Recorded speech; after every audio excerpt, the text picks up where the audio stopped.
Nous sommes en ligne avec Michel Polacco. Bonjour, vous êtes spécialiste en aéronautique. Alors évidemment, beaucoup de questions sont à l'heure actuelle posées, plusieurs pistes à l'étude. Cette tempête, la piste du mauvais temps notamment, mais aussi de l'appareil défectueux. Quelle piste pourrait être privilégiée à l'heure où nous parlons selon vous? Allô?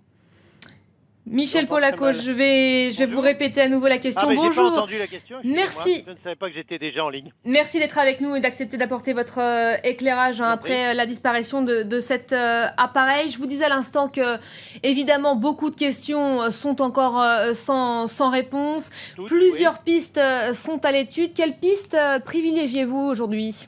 Comme vous le disiez, beaucoup de questions et pour l'instant aucune réponse. On sait qu'il s'agit d'un avion de ligne, probablement un McDonnell Douglas MD-83 qui reliait Ouagadougou à Alger.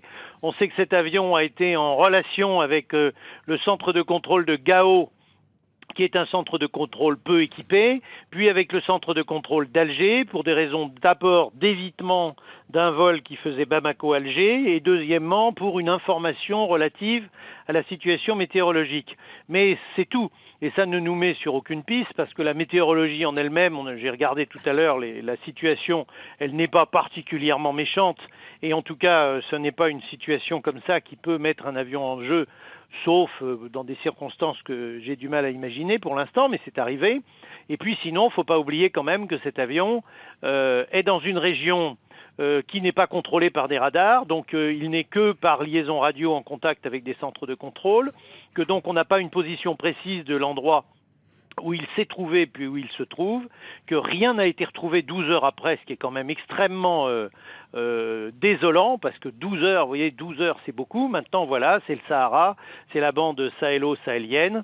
Néanmoins, dans la région, il ne faut pas l'oublier, il y a des moyens importants français et américains de détection et de surveillance qui ne sont pas destinés à ça, mais il y a des drones, il y a des avions radars, etc. Donc je pense que tous ces appareils doivent être actuellement en train de faire des recherches.